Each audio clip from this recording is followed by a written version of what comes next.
Bismillahirrahmanirrahim. Viewers, welcome to Study Hub.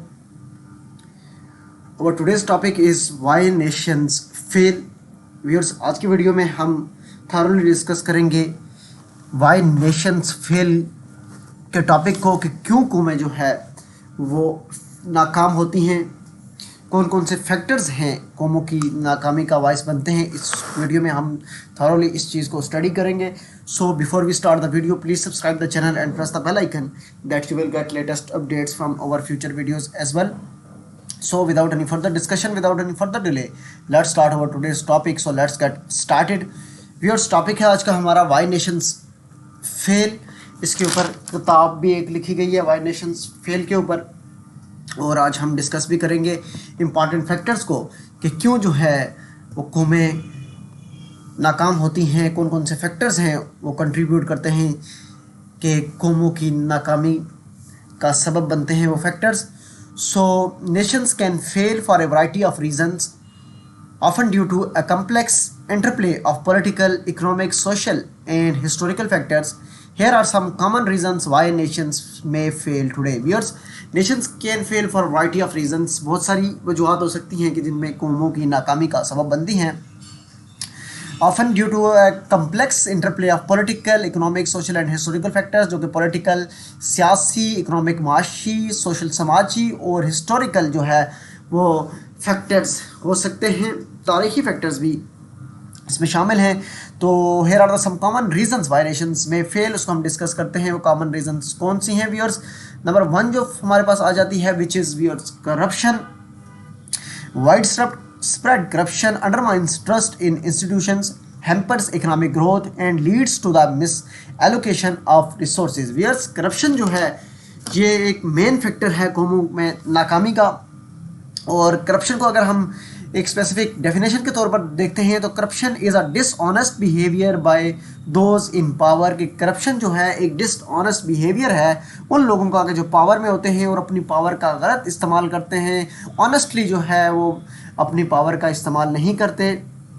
या तो फिर हम इसको यूँ भी कह सकते हैं कि करप्शन जो है, करप्शन इज़ अ डिसऑनेस्ट और illegal behaviour by powerful people such as government officials और पुलिस ऑफिसर्स। व्यूअर्स, करप्शन जो है डिसऑनेस्ट और जो है इलीगल बिहेवियर है उन लोगों की तरफ से कि जो those who are in power, और जो पावर में होते हैं वो अपनी पावर का गलत इस्तेमाल करते हैं। वाइड स्प्रेड करप्शन जो है, जो कि वाइड स्प्रेड करप्शन है, बड़े पैमाने पर करप्शन है जो अंडरमाइंस करती है ट्रस्ट इंस्टीट्यूशंस को, इंस्टीट्यूशंस के दरमियान ट्रस्ट को, हैम्पर्स इकोनॉमिक ग्रोथ को हैम्पर करती है व्यूअर्स, और उसके साथ साथ leads to the misallocation of resources.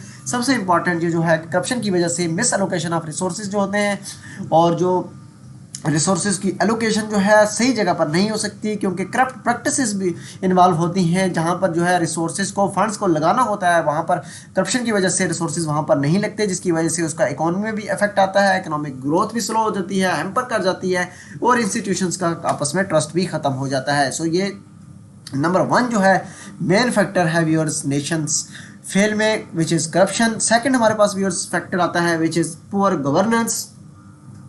Incompetent or authoritarian leadership, lack of accountability and weak institutions can result in poor decision making and mismanagement. Viewers, second जो most important factor है कौमों की नाकामी में वो है poor governance. Poor governance को viewers अगर हम देखें viewers तो इसमें जो है इनकम्पिटेंट और अथॉरिटेरियन लीडरशिप जो होती है वो lack of accountability and weak institutions can result in poor decision making and management.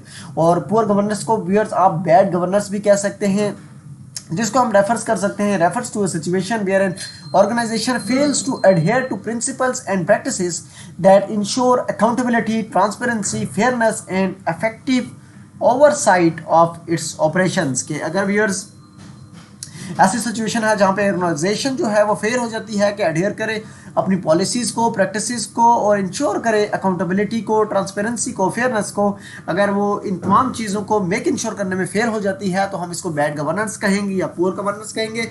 So viewers, ये भी one of the main reason है कि जो कौमें वो प्रोग्रेस नहीं करती, प्रॉस्पर नहीं हो सकती, और नेशंस की जो फेल होने में ये इंपॉर्टेंट फैक्टर जो है सेकंड वन है हमने रीड आउट किया, विच इज़ पुअर गवर्नेंस और बैड गवर्नेंस। नंबर थर्ड हमारे पास फैक्टर है which is economic instability, over reliance on a single industry, lack of economic diversification, high debt or mismanagement of resources can lead to economic downturns and instability. Whereas number third factor in nations fails which is economic instability, whereas economic instability जो है over reliance on a single industry, अगर हम किसी एक single industry के ऊपर over Reliance करते हैं, डाइवर्सिफिकेशन नहीं करते हम, लैक ऑफ इकोनॉमिक डाइवर्सिफिकेशन है, हाई डेट हमने लिया हुआ है, कर्जे हमारे पास बहुत हैं हमारे ऊपर, और उसके साथ साथ मिसमैनेजमेंट ऑफ रिसोर्सेज है, रिसोर्सेज को हम सही जगह पर एलोकेट नहीं करते, उस जो के लीड करती है इकोनॉमिक डाउनटर्न्स और इंस्टेबिलिटी में। वियर्स इंस्टेबिलिटी में जैसे कि हमारे पास ग्रेट एग्जांपल्स हैं, एक ग्रेट डिप्रेशन हुआ था viewers, great depression was a result of the stock market जब क्रैश कर गई थी 1929 में, 1929 में वियर्स, ये एक बहुत ही फेमस जो है ग्रेट डिप्रेशन है, और इसमें जो है स्टॉक मार्केट का क्रैश इन 1929, उसके बाद जो है रिसेशन ऑफ 2008 में जो रिसेशन हुआ था उसमें भी जो है व्यूअर्स काफ़ी वर्ल्ड लेवल पर इकोनॉमिक इंस्टेबिलिटी हुई थी, और उसके साथ साथ कोविड-19 में भी जो है काफ़ी हद तक इकोनॉमिक इंस्टेबिलिटी रही थी all over the world due to the pandemic of कोविड-19। सो वियर्स इकोनॉमिक इंस्टेबिलिटी भी है ये भी, which is one of the main factor of nations fail. Next we have your social inequality, high levels of income and wealth inequality can lead to social unrest and hinder economic development. Whereas number 4 factor which is social inequality, high level of income and wealth inequality can lead to social unrest and hinder economic development. Economic instability हमने जिस तरह discuss किया इस तरह viewers social inequality भी viewers जो है वो भी एक पार्ट प्ले करती है नेशंस के फेल होने में व्यूअर्स, और high level of income and wealth inequality can lead to social unrest and hinder economic development. जब हम बड़े पैमाने पर इनकम और या वेल्थ को जो है इक्वली डिस्ट्रीब्यूट नहीं करते हैं सोशल सेक्टर में, उससे सोशल अनरेस्ट आता है कि बहुत एक छोटे तबके के पास एक बहुत ज़्यादा दौलत या एसेट्स हो जाते हैं, और जो रेस्ट ऑफ द पीपल होते हैं उनके पास जो है वेल्थ की प्रॉपर डिस्ट्रीब्यूशन नहीं होती है, जिसकी वजह से सोशल इनइक्वालिटी आती है, और सोशल इनइक्वालिटी व्यूअर्स लीड करती है नेशंस फेल में एक इम्पॉर्टेंट फैक्टर के तौर पर। नेक्स्ट व्यूअर्स हमारे पास आता है political instability. Viewers frequent changes in leadership, coups, civil wars और ongoing conflict can disrupt governance and economic activity. Political instability is one of the main factor why nations fail, which contributed frequent changes जो leaderships में हो रही होती हैं, या military cops आते हैं, डिक्टेटर्स जो आकर जो है सिविल गवर्नमेंट्स को हटा देते हैं व्यूअर्स, डिक्टेटरशिप जो आ जाती है, मार्शल लॉज लग जाते हैं, पॉलिसीज़ की जो है कंसिस्टेंसी नहीं रहती, अगर किसी नेशन में सिविल वार चल रही होती है या ऑनगोइंग कॉन्फ्लिक्ट चल रहा होता है जो तो के तमाम की तमाम जो पॉलिसीज़ चल रही होती हैं उसको डिस्टर्ब करके रख देती हैं गवर्नेंस की पॉलिसीज़ को, तो इसमें जो है व्यूअर्स पॉलिटिकल इंस्टेबिलिटी की वजह से फिर इकोनॉमिक इंस्टेबिलिटी आती है, तो जो ये जो है कौमों को प्रोग्रेस या नेशंस को प्रोग्रेस नहीं होने देती, तो एक इंपॉर्टेंट रोल अदा करती है। अगर नेशंस फेल होती हैं तो उसमें ये फैक्टर भी शामिल है व्यूअर्स। अगर हम पॉलिटिकल इंस्टेबिलिटी को रोक सकते हैं तो पॉलिटिकल इंस्टेबिलिटी को ख़त्म करने से जो हमारी इकोनॉमिक इंस्टेबिलिटी और किसी हद तक सोशल इनइक्वालिटी को भी काबू पाया जा सकता है। We can overcome all these factors by overcoming one factor of political instability. Inshallah we will discuss deeply and thoroughly in our another lecture about the political instability and its consequences. So number 6 factor which contributes to nations fail और कौमों की नाकामी का जो सबब बनता है which is lack of infrastructure. Viewers, inadequate infrastructure such as poor transportation and communication networks can hinder development and economic growth. Viewers, lack of infrastructure भी जो है कौमों की नाकामी का सबब बनता है, जिसमें पुअर ट्रांसपोर्टेशन होती है, कम्युनिकेशन नेटवर्क्स नहीं होते, कोई रोड्स वगैरह ब्रिजेस वगैरह नहीं होती हैं, प्रॉपर जो है ट्रांसपोर्टेशन का सिस्टम नहीं होता है ताकि एक जगह से दूसरी जगह गुड्स को ट्रांसपोर्ट किया जा सके, मूवमेंट की जा सके, कम्युनिकेशन नेटवर्क को फैलाया जा सके, और ये can handle all these points viewers जो है डेवलपमेंट एंड इकोनॉमिक ग्रोथ को. So next we have viewers weak legal system, that is very much important. Viewers legal system जो है किसी भी कंट्री में एक बैकबोन की हैसियत रखता है कौमों की प्रोग्रेस में. और हमारे पास अगर जस्टिस सिस्टम ठीक नहीं होगा, मुल्क में इंसाफ का निज़ाम नहीं होगा तो वो मुल्क और कौम वियर्स तरक्की नहीं कर सकती है. इसी तरह जो है वीक लीगल सिस्टम भी कौमों की नाकामी का एक बहुत बड़ा सबब है कि उन कौमों में जो नाकाम हैं, जो फेल हैं, जो अंडर डेवलप्ड हैं, उनमें जो लीगल सिस्टम है, जो जस्टिस सिस्टम है, वो इंतहाई वीक है.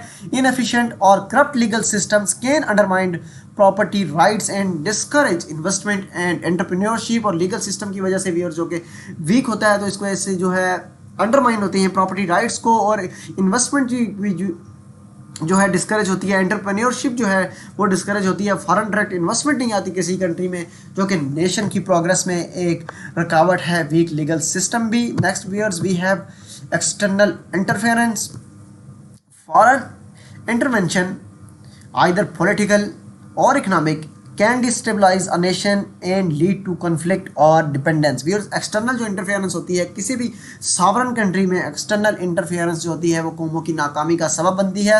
और इसमें जो है फॉरेन इंटरवेंशन आइदर पॉलिटिकल और इकोनॉमिक, या तो वो सियासी हो या माशी हो, किसी भी किस्म की इंटरफेरेंस होती है वो डिस्टेबलाइज करती है कौमों को और फर्दर जो है उन कौमों को लीड कर टूवर्ड्स कॉन्फ्लिक्ट और या डिपेंडेंस की तरफ लेकर जाती है. तो ये कौमों की नाकामी का जो सबब है, एक इंपॉर्टेंट फैक्टर है, which is external interference.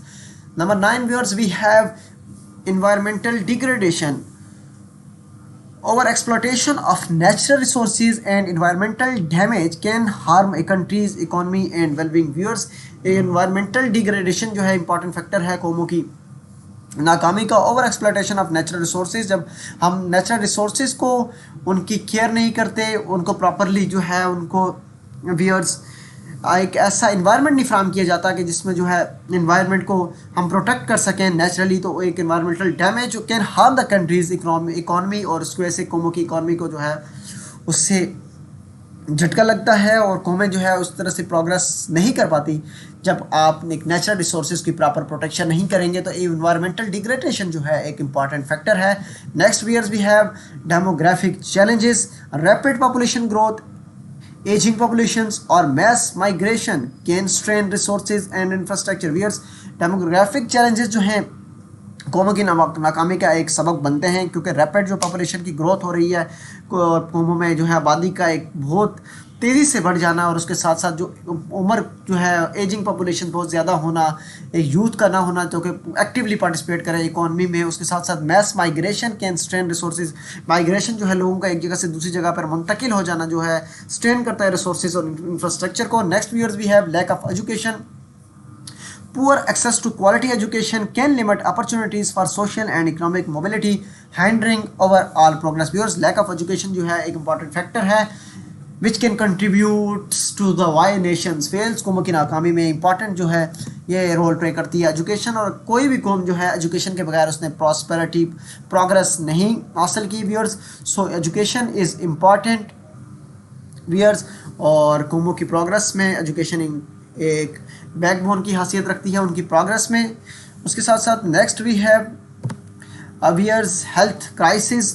Health crisis को डिस्कस करने से पहले कायद आज़म मोहम्मद अली जिन्ना, फाउंडर ऑफ पाकिस्तान का मेरे जहन में कोट आ रहा है कि उन्होंने कहा था कि education is a matter of life and death for Pakistan. के अगर पाकिस्तान ने बढ़ना है और जो है प्रोग्रेस करनी है, दुनिया में अपना एक मकाम बनाना है, तो एजुकेशन जो है तालीम जो है पाकिस्तान के लिए एक matter of life and death है, क्योंकि एजुकेशन के बगैर कोई भी कौम जो है वो प्रॉस्पर नहीं होती. Next viewers we have health crisis, pandemics और lack of access to health care can severely disturb a nation stability and economic growth. Viewers health crisis जो है, हेल्थ का सिस्टम जो है किसी भी कंट्री में वो भी इंपॉर्टेंट फैक्टर है कि उसमें कौमें जो है नाकाम होती हैं, और पेंडेमिक्स या एक्सेस नहीं होती व्यूअर्स हेल्थ केयर सिस्टम में, सीवियरली डिस्टर्ब करता है नेशंस की स्टेबिलिटी को, इकोनॉमिक ग्रोथ नहीं होती. अगर आपका हेल्थ सिस्टम ठीक नहीं होगा, सेहतमंद एक माशरा नहीं होगा जो है कि एक्टिवली पार्टिसिपेट करें इकॉनमी में, आपकी लेबर ठीक नहीं होगी, आपकी जो वाइट कॉलर जॉब्स हैं वो उनको जो है प्रॉपरली हेल्थ फैसिलिटीज़ नहीं मिल रही होंगी, तो जो है उनकी कंट्रीब्यूशन जो होगी इकॉनमी में वो बहुत स्लो होगी और जिसकी वजह से जो है एक प्रोग्रेस जो है कंट्री की वो रुक जाएगी, और जब कंट्री की प्रोग्रेस रुकेगी तो नेशंस जो है प्रॉस्पर करने के बजाय जो है फेयरिंग की तरफ जाएंगे, तो which is the main factor of why nations fails. Viewers, it is important to note that these factors are often interconnected, and addressing one issue can help improve other areas. Nations that build strong institutions, promote inclusivity, and focus on sustainable development are more likely to thrive. और जैसा कि मैंने पहले आपके साथ discuss किया था कि ये तमाम के तमाम पॉइंट्स जो हैं इंटरकनेक्टेड हैं एक दूसरे से। अगर हम किसी एक पॉइंट को, किसी एक फैक्टर को एड्रेस करते हैं प्रॉपरली, तो बाकी भी तमाम जो फैक्टर्स हैं उनको एड्रेस किया जा सकता है। सो ज़रूरत इस बात की है कि नेशन बिल्डिंग्स में स्ट्रॉन्ग इंस्टीट्यूशंस होने चाहिए, इंक्लूसिव इंस्टीट्यूशंस होने चाहिए, और जो है सस्टेनेबल डेवलपमेंट होने चाहिए, और मोर लाइकली टू थराइव। अगर किसी कौम ने जो है वो प्रॉस्पर होना है, प्रोग्रेस करना है, फर्स्ट वर्ल्ड नेशन में अपना मकाम हासिल करना है, तो उसको जो है व्यूअर्स इन तमाम इश्यूज़ को, इन तमाम फैक्टर्स को रिजॉल्व करना चाहिए। व्यूअर्स वाइंड अप करते हैं आज की इस वीडियो को इस उम्मीद के साथ कि आपको आज की इस वीडियो ने काफ़ी फ़ायदा दिया होगा और आपको वो पॉइंट्स तमाम समझ आए होंगे कि जो कौमों की नाकामी का सबब बनते हैं। Viewers, thank you so much for tuning. इंशाल्लाह बहुत जल्द एक नए लेक्चर के साथ हाजिर होंगे। तब तक अल्लाह हाफ़िज़ नासिर, फ़ी अमानिल्लाह, stay tuned with study hub with Raja. Thank you so much. अल्लाह हाफ़िज़ नासिर।